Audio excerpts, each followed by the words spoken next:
우리가 지난 시간에 마태복음 7장까지를 살폈는데 오늘부터는 갈라디아서를 함께 생각하려 합니다.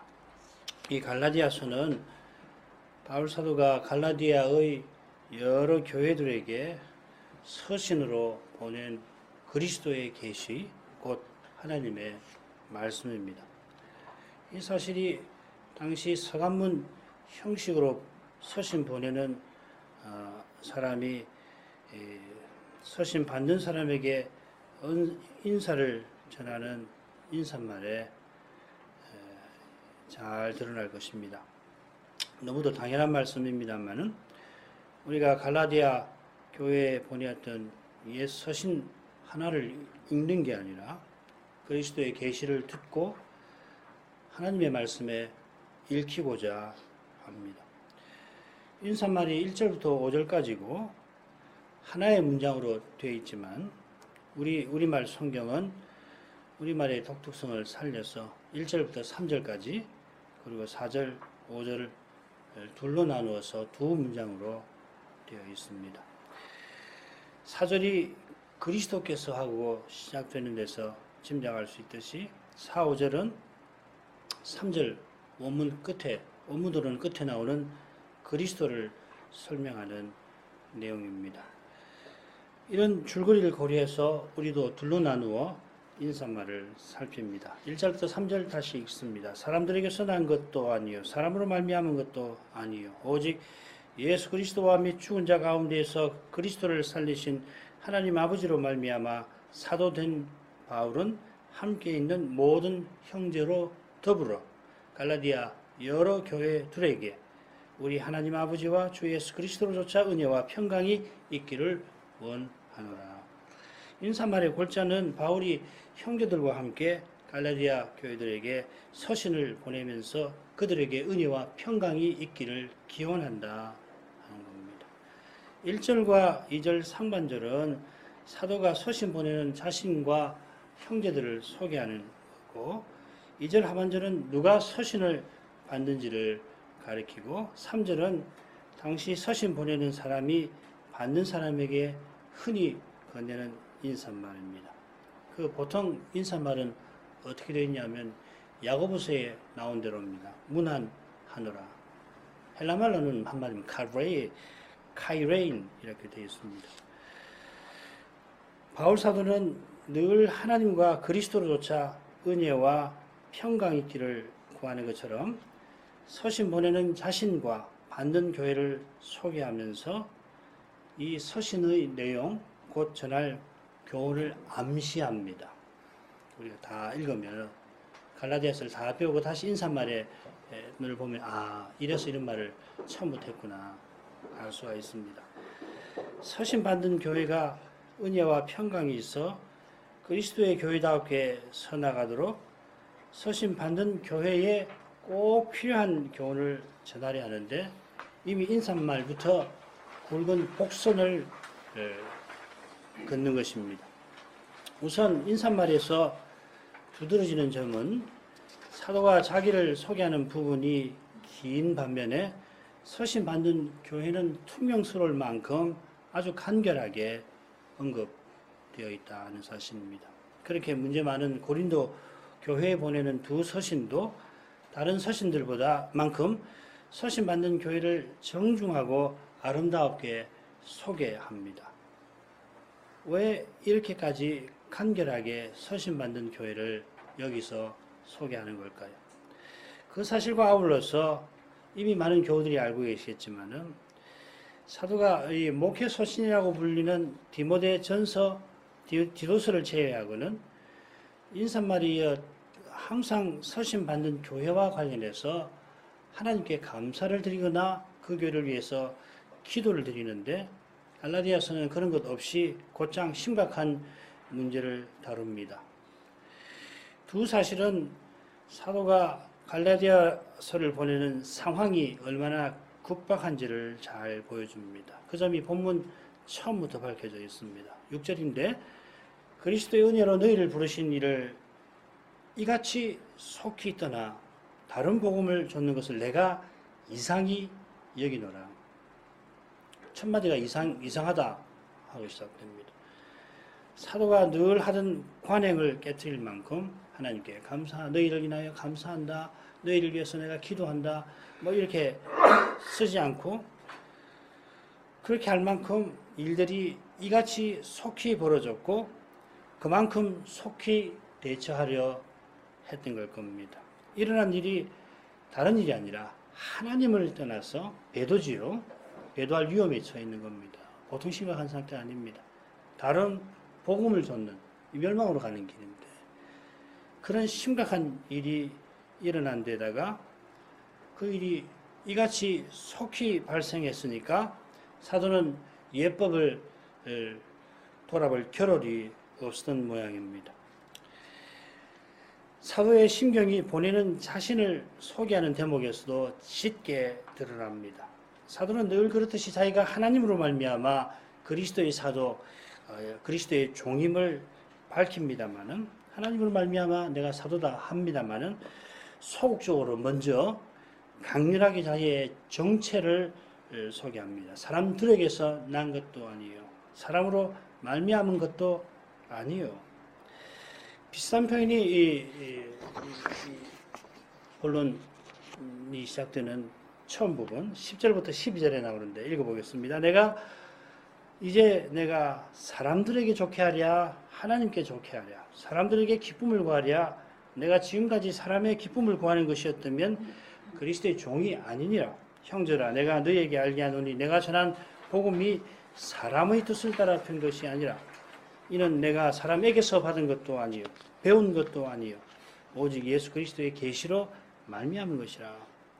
자기가 전한 복음이 사람에게서 받은 것도 배운 것도 아니라고 강조합니다. 그 내용이 이어서 쭉 나올 겁니다. 2장까지. 그처럼 복음 전하는 자신이 사람들에게 좋게 하거나 사람들에게 기쁨을 구하는 사람이 아니라 하는 것입니다.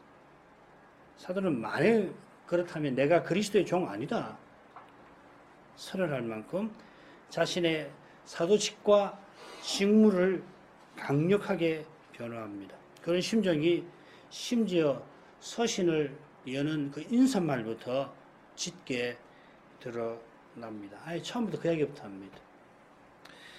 사도가 왜 자기의 사도직이 사람들에게서 난 것이 아니요 사람으로 말미암은 것도 아니라 하는지 갈라디아서를 살펴나가면 잘 알게 될 겁니다. 아마도 갈라디아 교회에 몰래 들어온 거짓 선생들이 자기네는 예루살렘에서 온 사람들이다 하고서 반면에 바울은 저기 수리아 안디옥에서 온 사실을 얕잡아 놓은 걸 겁니다. 당신은 뭐 수리아 안디옥에서 거기 있는 장로들 그 사역자들에게 안수받아 가지고 말씀을 선교한 사람 아니요? 그렇게 아마 하면서 혹은 갈라디아 교인들에게 그런 사람이에요. 바울이 다른 사람 아니고 그런 사람이에요. 근데 우리는 예루살렘에서 직접 내려온 사람들입니다. 하고서 바울의 복음을 폄하하고 자기들이 전하는 복음을 들으라 했을 겁니다. 그처럼 바울이 그리스도께서 친히 세우신 베드로나 다른 사도들과 달리 사람들의 안수를 받아 말씀 전하게 된 사실을 강조하면서 사도가 세웠던 갈라디아 교인들더러 바울의 교훈보다 자기네 교훈을 들으라고 부추겼던 것 같습니다. 만일 그들이 전한 복음이 자기가 전한 것과 다르지 않다면은 바울 사도는 빌립보서에서 언급하는 대로 전파되는 것은 그리스도시니 나는 기뻐하고 기뻐하리라 했을 테지 이처럼 엄중한 서신을 써서 다른 복음을 물리치려 하지 않았을 것입니다. 요컨대 사도가 자기의 권위나 자격 자체를 염두에 두는 게 아니라 세우신 주님과 맡기신 사명의 마음을 쏟습니다. 이것이 사도만 아니라 모든 직분자에게 절실한 태도입니다. 직분자만 아닙니다. 물론 우리가 소명을 행하는 태도입니다. 나는 어떻게 되든 아무 상관없고 다만 내게서 그리스도의 인격과 사랑이 드러나고 나를 통하여 주님의 뜻이 어떻게든지 조금이라도 이루어지기를 바랄 뿐입니다. 가령 부모가 흔히 갈등하는 자식을 향하여서 내가 어떻게 내게 이럴 수가 있단 말이냐 하기가 쉬운데, 자식을 참으로 사랑한다면, 주님의 사랑을 깨닫는다면 그런 태도부터 버려야 합니다. 내가 뭘 그렇게 잘못했다고 이런 대접을 받아야 하는가 하는 마음은 주님의 사랑을 더 깨달아야 할 상태입니다. 오히려 세월이 지나갈수록 주님의 은혜를 감사하고 나의 부족과 연약을 더 회개하게 됩니다. 당면한 현실에서 비록 슬픔과 괴로움이 마음에 가득 차오릅니다마는 나의 연약과 부족을 용서하고 인내하시는 주님의 사랑을 기억하게 됩니다. 아무것도 아닌 나를 직분에 부르신 것이 오직 주님의 은혜와 거룩한 뜻에 있음을 깨닫습니다. 사도가 교회를 핍박한 그 죄를 죽는 순간까지 기억하면서 오직 나와 함께 하신 하나님의 은혜를 고백하였습니다. 그 은혜와 사랑을 생각하니 세상의 더러운 것과 만물의 찢기, 시궁창의 찌꺼기와 같이 되는 것을 마땅하게 여깁니다. 바울 선생은 하나님의 영광과 교회의 참된 유익을 위해서 자기의 사도직이 그리스도와 하나님께 있음을 강조합니다. 오직 예수 그리스도와 및 죽은 자 가운데에서 그리스도를 살리신 하나님 아버지로 말미암아 사도된 바울은 잘 아시는 대로 다메섹 가던 길에 부활하신 그리스도가 교회를 핍박하러 가던 그 사울을 자기 종으로 부르셨습니다. 사울이 대낮보다 밝은 빛 가운데에서 자기를 부르신 예수님을 주님하고 불렀습니다. 주여, 누구시니까? 그가 부른 주님은 그 사울이, 바울이 늘 섬기던 여호와와 같은 분이었을 겁니다. 주여, 누구시오니까? 하고 묻는 사울의 질문에 그리스도는 나는 네가 핍박하는 예수라 대답해 주셨습니다. 지금 바울이 서신에서 밝히는 예수 그리스도는 다메섹에서 보았던 그분, 사람 되신 여호와이십니다. 그처럼 다메섹 가는 길에 나타나신 주님은 아버지 하나님이 죽은 자 가운데에서 살리신 분입니다. 우리 성경에 하나님 아버지라고 되어 있지만 아버지 하나님이 더 낫습니다. 성부 하나님이라 하는 말입니다. 성부 하나님이 자기 아들을 십자가에 내어주셨고 십자가에 달린 예수를 성신으로 살리신 것입니다. 예수 그리스도를 죽은 자 가운데서 살리신 하나님, 이 표현이 얼마나 바울 사도에게 중요한지 모릅니다. 이 표현에서 아버지와 아들의 영원한 관계를 들여다볼 수 있는 환한 창문이 열립니다. 아버지가 가장 사랑하시는 아들을 십자가에 내어주시고 그를 죽은 자 가운데서 살리신 것은 놀랍게도 우리를 위하심입니다. 얼마나 우리를 위하시는가? 우리는 갈라디아서에서도 계속 살필 겁니다. 가장 놀라운 것 중 한 군데를 인용합니다. 갈라디아 4장 6절입니다. 너희가 아들인 고로 하나님이 그 아들의 영을 우리 마음에 보내사 아바 아버지라 부르게 하셨느니라. 아마 훌륭한 목사님들은 이 한 절로 수십 편의 강서를 능히 전할 수 있을 겁니다. 1년 내내 뭐 더 하라고 하면 더 할 수도 있을 겁니다. 하나님이 우리를 아들로 삼으셨습니다. 아들이어서 그 아들의 영, 성신을 우리 마음에 보내셨습니다. 우리 안에 계신 성신이 아바 아버지라 부르짖으십니다. 놀라운 일입니다.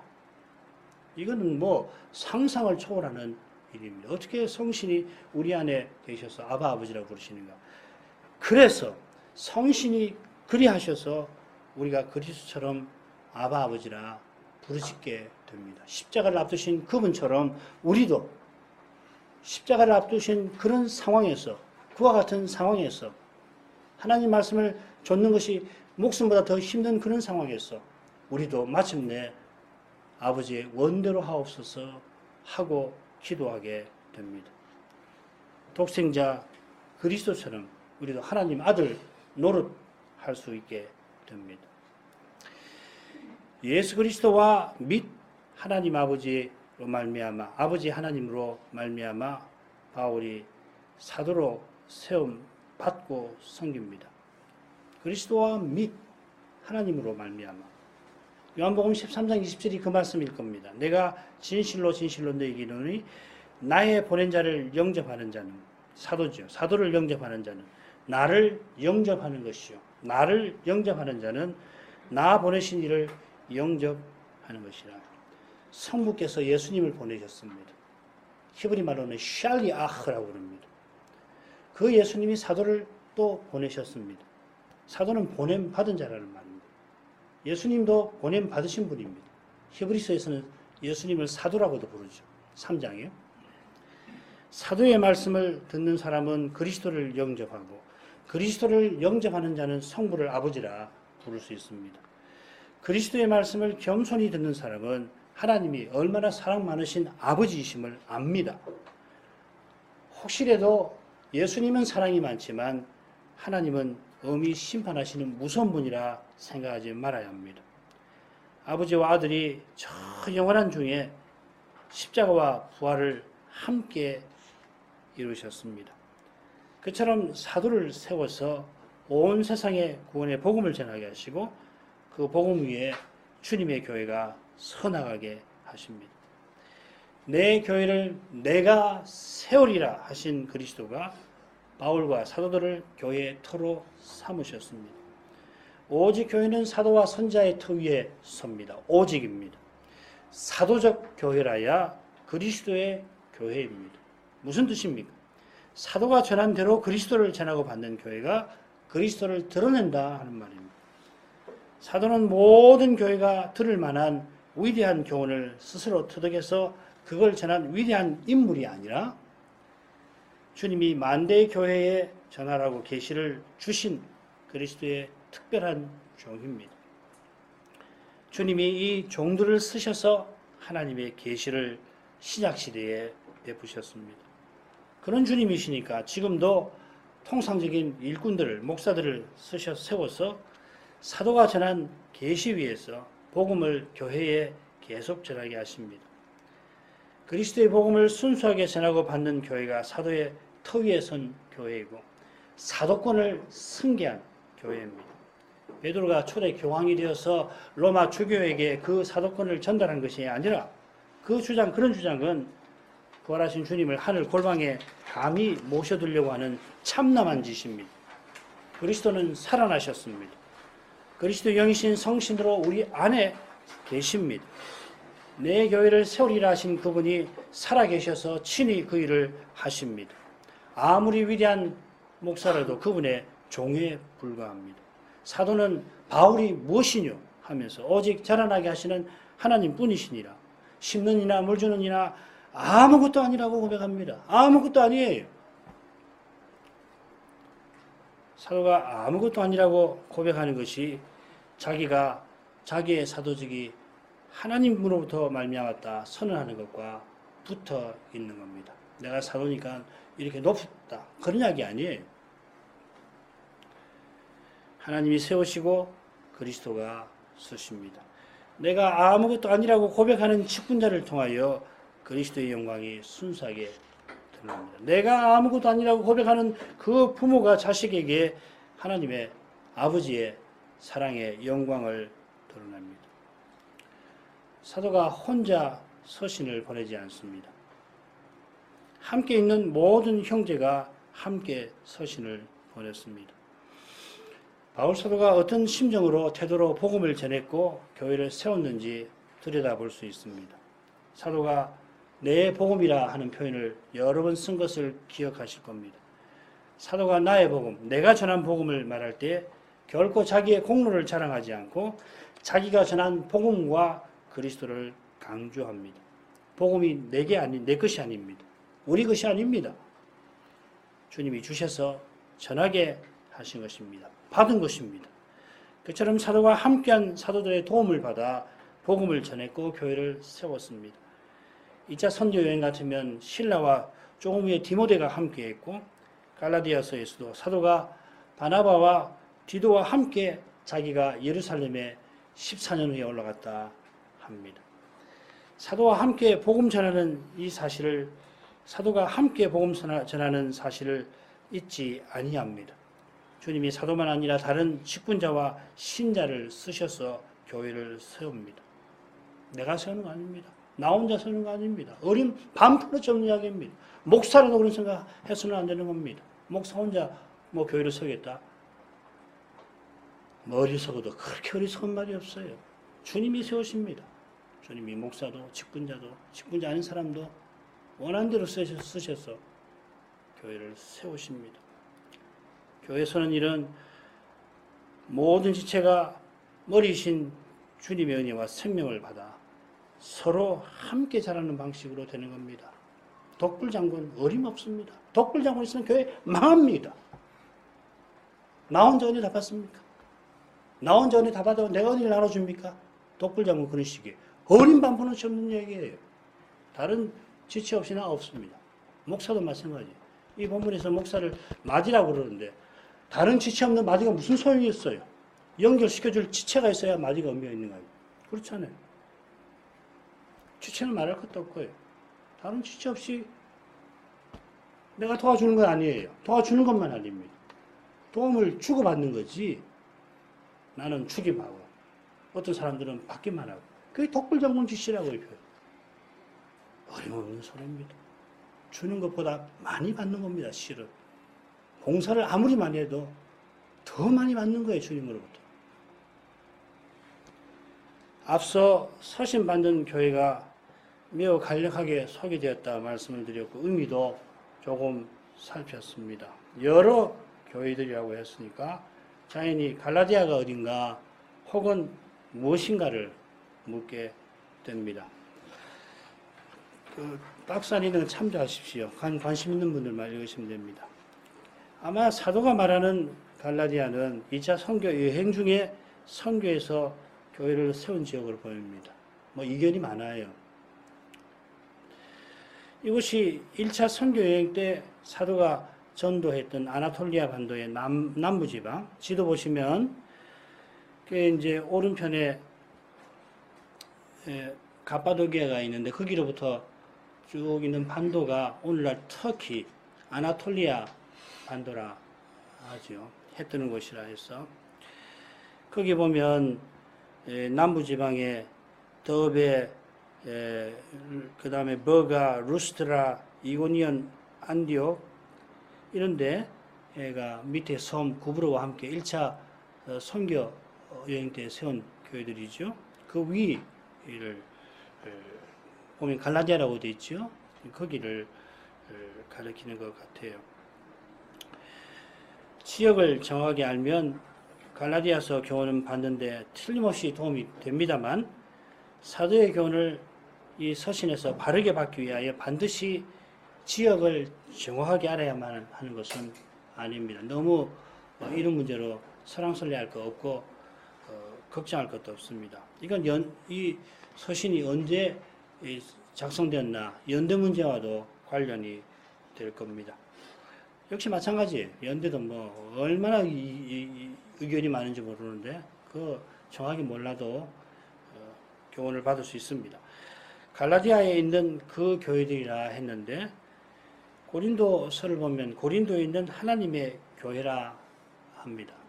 교회들이라고 했고 하나님의 교회 단수라고 썼는데 이 두 표현이 함께 교회를 이해하는 데 유익합니다. 교회는 온 세상에 흩어져 각각 서나가면서 주님 안에서 하나입니다. 주님이 함께 하셔서 하나입니다. 달리 길 없습니다. 달리 하나일 수가 없습니다. 하나이지만 다 똑같지 않습니다. 우리가 그리스도의 몸에 속한 지체로서 여러 소명을 통해서 그리스도를 다양하게 드러내는 것 같이 지역 교회들도 그러합니다. 한국에 있는 교회 다르고 미국에 있는 교회 다르고 저기 분쟁 지역에 있는 박해받는 지역에 있는 교회가 다 다릅니다. 그처럼 우리가 믿음으로 그리스도를 드러내지 아니하면 서로 다투듯이 교회나 가정에서 교회를 또 인생의 연약함에 분열을 맛봅니다. 그럴지라도 주님 안에서 하나의 교회가 주님을 향하여 서나가는 사실은 흔들리지 않습니다. 사도가 활약하던 그 시대도 이 점에서 다르지 않습니다. 그리스도께서 자기 안에서 하나의 새로운 사람을 지으신다 전파하던 사도는 나는 아볼로파, 나는 바울파, 나는 게바파하고 나뉘던 현실을 마주하였습니다. 더욱이 갈라디아 교회는 그리스도의 은혜로 너희를 부르시니 하나님을 속히 떠나 다른 복음을 쫓아가려는 상태였습니다. 그런 교회를 향하여 사도는 갈라디아서 3장의 끝에 보면 너희는 유대인이나 헬라인이나 종이나 자유자나 남자나 여자 없이 다 그리스도 예수 안에서 하나이니라. 그 갈라디아 교회를 향하여서 세례받은 의미를 이렇게 선언합니다. 이 선언은 오직 주님이 친히 자기 교회를 세우신다는 확신에 서 있습니다. 내가 문제를 풀어버리라 그런 생각이 아닙니다. 주님이 자기 교회를 세우신다는, 그래서 교회는 하나라고 하는, 지금은 연약하고 부족하지만 틀림없이 완성되리라는 확신을 사도는 갖고 이 선언을 하였습니다. 눈에 보이는 현실에 사로잡히면은 확신은 연기처럼 사라질 것입니다. 작은 죄 하나에도 얼마든지 낙심할 수가 있습니다. 말씀드린 대로 사도가 모든 서신을 시작할 때에 은혜와 평강 있기를 구합니다. 앞서는 그리스도와 및 아버지 하나님으로 말미암아 사도라 했는데 여기서는 우리 하나님 아버지, 우리 아버지 하나님과 주 예수 그리스도로조차 은혜와 평강이 있기를 소원합니다. 다른 게 뭡니까? 우리라는 말이 하나 붙었고 그리고 주가 붙었습니다. 덧붙은 이 한 말, 우리, 주라고 하는 말 한마디 한마디에 그러나 큰 뜻이 더해집니다. 하나님 아버지, 아버지 하나님, 성부 하나님이 우리의 아버지 되시는 바로 거기에 은혜가 있습니다. 예수 그리스도께서 주로서 다스리는 거기에 평강과 은혜가 있습니다. 이 평강이 있어야 교회가 교회답게 전진합니다. 그처럼 교회는 오직 은혜 위에 존립합니다. 갈라디아 교회의 형편이 뭔지를 우리가 알면 알수록 은혜와 평강과는 사도의 심정을 더욱 공감하고 우리도 그처럼 기도하게 될 줄 압니다. 인사말이 여기서 끝나지 아니하고 이어집니다. 말씀드린 대로 3절이 원문에서 그리스도로 끝나는데 어떤 그리스도이신지를 이어 사도가 전합니다. 그리스도께서 하나님 곧 우리 아버지의 뜻을 따라 이 악한 세대에서 우리를 건지시려고 우리 죄를 위하여 자기 몸을 들이셨으니 영광이 저에게 세세토록 있을지어다. 아멘. 앞서 사도는 아버지 하나님을 그리스도를 죽은 자 가운데서 살리신 분이라 소개하는데 여기서는 그리스도를 우리 아버지의 뜻을 따라 자기 몸을 들이신 분이라 전합니다. 얼마나 사도가 섬세하게 서신을 쓰는지 모릅니다. 아까도 그리스도와 아버지로부터 사도되었다. 뒤에서는 평강과 은혜를 구할 때는 아버지와 그리스도로부터 이렇게 되어 있던가요? 여기서도 보면은 앞에서는 아버지가 그리스도를 죽은 자 가운데 살리셨다. 여기서는 그리스도가 아버지의 뜻을 따라 자기 몸을 십자가에 들이셨다. 이게 그냥 문법적인 게, 문학적인 게 아닙니다. 이것이 단지 부활을 전한 사도가 십자가를 전하죠. 그리스도의 십자가와 부활이 사도가 전한 복음입니다. 십자가와 부활은 하나의 사건입니다. 십자가 없는 부활 없고 부활 없는 십자가 없습니다. 그러니까 당에 사도의 서신들을 보면 십자가를 통하여서 사도가 교리와 관련해서 뭐든지 교훈합니다. 우리가 흔히 부활과 연관되는 그런 교훈도 십자가를 통해서 얼마든지 전합니다. 십자가를 아는 거 그냥 예수 믿을 때 내가 예수 그리스도 십자가를 배웠고 안다. 이제는 이제 졸업했다. 그거 아닙니다. 바울 사도는 그렇게 하지 않아요. 우리가 십자가를 믿었으니까 이제 부활하신 그리스도, 하늘에 계신 그리스도를 알아야 한다. 맞습니다. 그러나 붙어 있어요. 높이 되신 그리스도를 잘 아는 길은 그분이 십자가 지신 그 뜻을 아는 것과 붙어 있다고. 십자가를 다 아는 것처럼 생각하는 것은 자기 전을 몰라서 그렇습니다. 그 이야기입니다.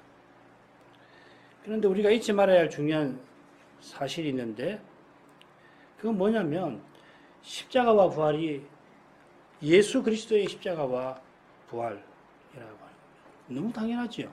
그러나 너무도 잊기 쉬운 점입니다. 복음을 믿는 것은 십자가 달리시고 부활하신 이 예수 그리스도와 연합되는 겁니다. 내가 죄 사함 받고 내가 어떤 거룩한 삶을 산다. 예, 맞습니다. 그러나 그리스도를 떠나서는 불가능한 이야기예요. 내가 그리스도와 연합되었으니까 죄 사함 받고 그리스도와 연합되었으니까 이 그리스도의 생명을 살아내는 겁니다. 내가 살아내고 내 죄가 사함 받았다. 여기에 거기에 마음을 빼앗기고 내게 자꾸 신앙이 나에게 나의 행위 나의 상태 여기에 머무르면 반드시 왜곡이 생기는 거예요. 왜 복음이 복음입니까? 그리스도를 얻은 거예요. 단적으로 말해서 그리스도와 함께 사는 거예요. 영원히 이걸 잊어버리고 그리스도를 잊어버리면 그 사람이 나오는 거라고. 내가 그렇게 산다. 내가 봉사 많이 한다. 내가 교회 세웠다. 큰 교회 우리가 세웠다. 그런 소리가 금방 나오는 거라고요. 그거 아닙니다. 부활하신 그리스도가 이제 내 안에 사셔서 자기를 드러내시는데 이 신비한 삶은 내가 예수의 죽음을 내 몸에 짊어지는 것으로 우리의 현실에서 드러납니다. 내가 예수의 죽음을 내 몸에 짊어지면 어떻게 됩니까? 교회와 형제와 이웃에게 그리스도의 부활 생명이 나타납니다. 거기서 교회와 하나님 나라의 실질이 있습니다. 이 실질이 있어야 교회가 사명을 담당합니다. 그래야 거기 가고 싶습니다, 사람이. 죄인들이 거기 다니고 싶어요. 거기 살고 싶어요. 거기 은혜가 있으니까. 사람 살만한 곳이구나. 여기 살아야만 인생으로 살겠구나. 찾아온다고요, 교회. 왜 교회가 사명을 행할 거 아니에요? 이런 없으면 사명 다 허망한 말입니다. 주님의 십자가를 우리 죄를 위하여 자기 몸을 들이신 것이다 표현하는데 자기 몸 좋습니다. 그런데 원문은 자기라고 되어 있습니다. 그처럼 우리 죄를 대신하여 라고 되어 있습니다. 위하여도 정확한 표현이지만 대신한다는 말입니다. 주님이 죄인인 우리를 대신하여 하나님의 진노와 형벌을 받으셨습니다. 갈라디아서 아예 그렇게 되어 있습니다. 우리를 위하여 대신하여 저주를 받으셨다.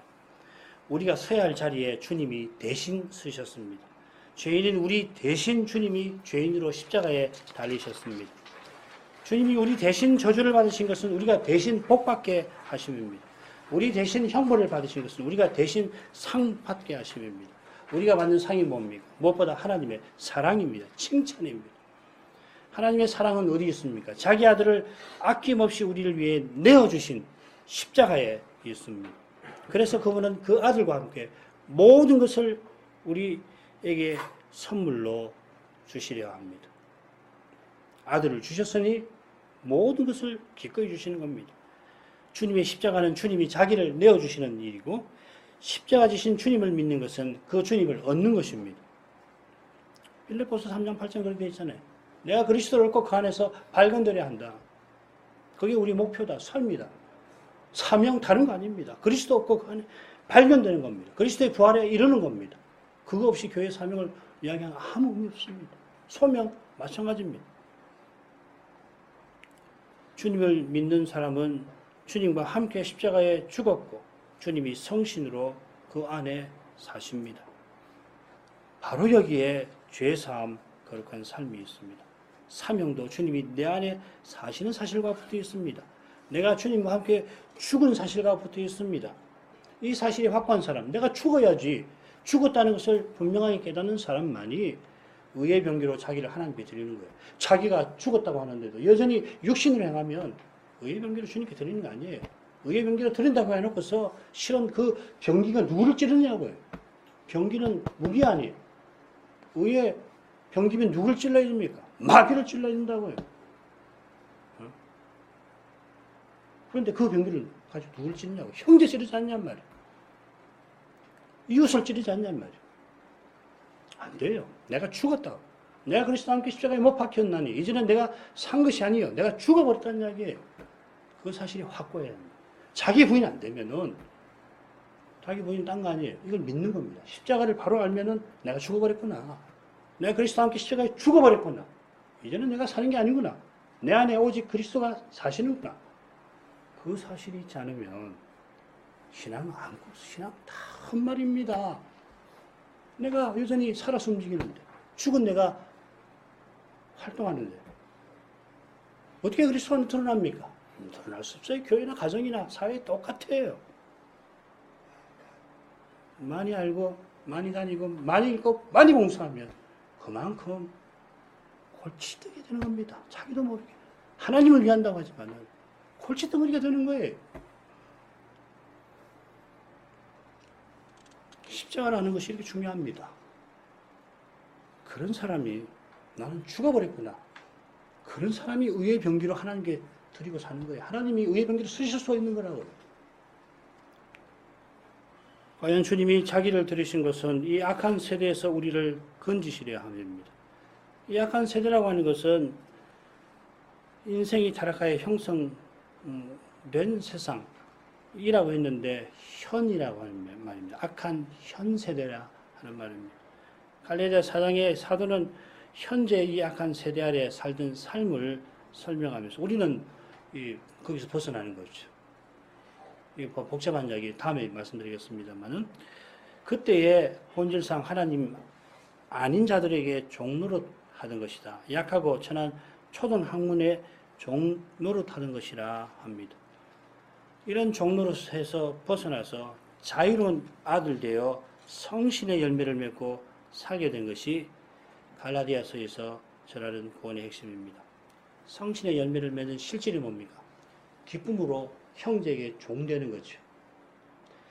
죄의 종살이 하던 데서는 벗어나서 자유로운 아들이 돼가지고 그 자유를 어떻게 서는가? 그리스도처럼 하나님이신 그분이 자기를 비워서 우리를 위해서 종의 형체를 입고 오셨듯이 우리가 자유로운 아들 돼가지고서 성신의 열매 맺는 삶을 사는데 그게 뭐냐?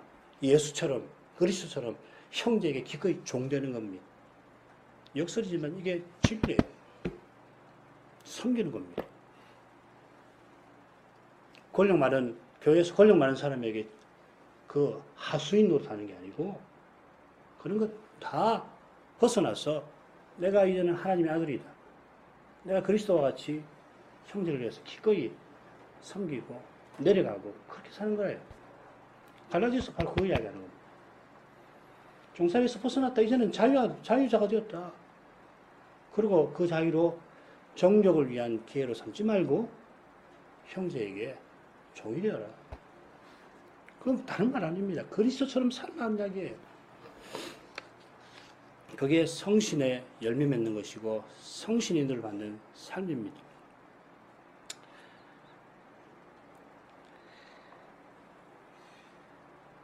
우리가 하나님의 아들 그리스도처럼 살게 하려고 하나님의 아들이 십자가 지셨습니다.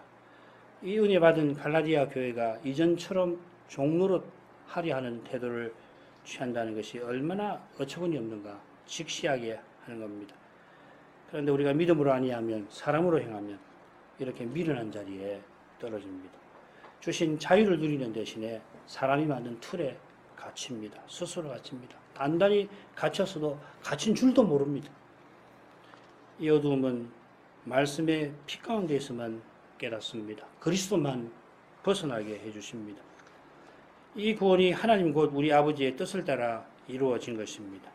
하나님 곧 우리 아버지도 좋지만 우리 하나님과 아버지가 더 좋습니다.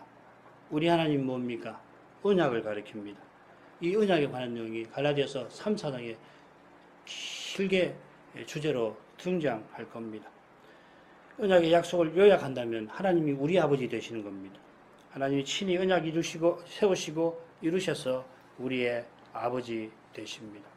이게 우리 아버지와 하나님과 아버지의 뜻을 따라 하는 표현에 담긴 뜻인 줄로 압니다.